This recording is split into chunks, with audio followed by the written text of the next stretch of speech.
आज हम देखेंगे इनेट इम्यूनिटी क्या होती है। इनेट इम्यूनिटी ये नेचुरली प्रेजेंट होती है हमारी बॉडी में बाय बर्थ से। ये नॉन स्पेसिफिक होती है। नॉन स्पेसिफिक यानी ये किसी भी ऑर्गेनिजम्स को अलग तरीके से ट्रीट नहीं करेगी, यानी बैक्टीरिया को, वायरस को, पैरासाइट को, इन सब के लिए अलग अलग स्ट्रैटेजी नहीं है इसके अंदर। ये सबको एक ही तरह से ट्रीट करेगी। अब देखते हैं कि इनेट इम्यूनिटी हमारे बॉडी में के डिफरेंट सिस्टम्स पे काम कैसे करती है।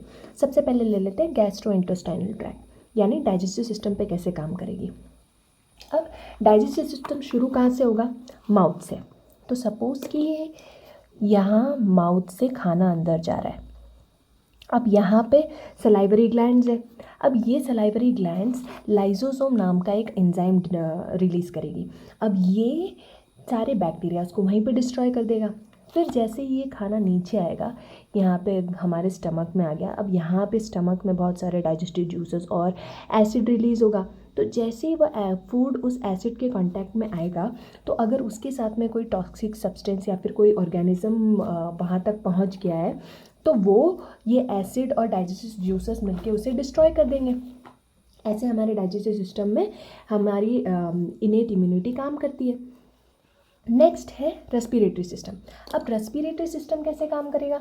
अब जैसे यहाँ पर माउथ से जा रहा था खाना, अब यहाँ पर से नोज से एयर जा रही है। एयर कहाँ तक जाएगी? लंग्स तक।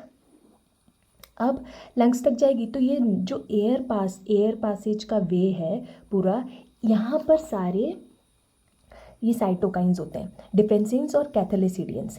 जो एपिथेलियल सेल्स है इनमें ये दोनों चीज़ें होती हैं, जो कि कैसी होती है नेचर में? एंटी माइक्रोबियल पेप्टाइड्स होते हैं ये एंटी माइक्रोबियल है। इसका मतलब कि ये सारे ऑर्गेनिजम्स को वहीं ट्रैप करके मार देंगे। अब इन केस की एयर के साथ में कुछ ऑर्गेनिजम्स फिर भी लंग्स तक पहुंच गए, तो लंग्स के अंदर neutrophils, lymphocytes, macrophages, natural killer cells, इनकी पूरी टीम पड़ी हुई है वहाँ पे, जो कि सारे ऑर्गेनिजम्स को, बैक्टीरियाज, वायरस, इन सबको वहीं पे डिस्ट्रॉय कर देंगे। फिर आते हैं स्किन पे। अब स्किन की जो ऊपर वाली लेयर होती है, स्किन की लेयर में कितने लेयर्स होगी?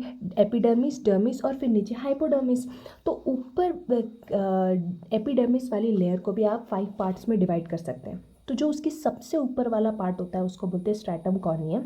ये लेयर हमें टॉक्सिक सब्सटेंस से प्रोटेक्ट करती है, हमारी स्किन को प्रोटेक्ट करती है। फिर हमारी स्किन में बीटा डिफेंसिन्स करके भी एक साइटोकाइन होता है, जो कि क्या करेगा? ये जो माइक्रो ऑर्गेनिजम्स हैं, जो कि फॉरेन पार्टिकल्स हैं, जो भी एंटीजेंस हैं, उनसे हमें प्रोटेक्ट करेगा, उन्हें डिस्ट्रॉय कर देगा ये। फिर हमारी स्किन भी लाइसोजाइम वाला एंजाइम रिलीज़ करती है, जिससे कि बैक्टीरिया डिस्ट्रॉय हो जाते हैं। फिर नेक्स्ट आते हैं हम यूरोजेनिटल सिस्टम। अब हमारी बॉडी का जो 2 फ्लूइड है जो कि बाहर की तरफ रिलीज़ होंगे, वो मेन फ्लूइड वो हो गया, एक तो यूरिन और वेजिनल फ्लूइड। ये दोनों एसिडिक होते हैं नेचर में।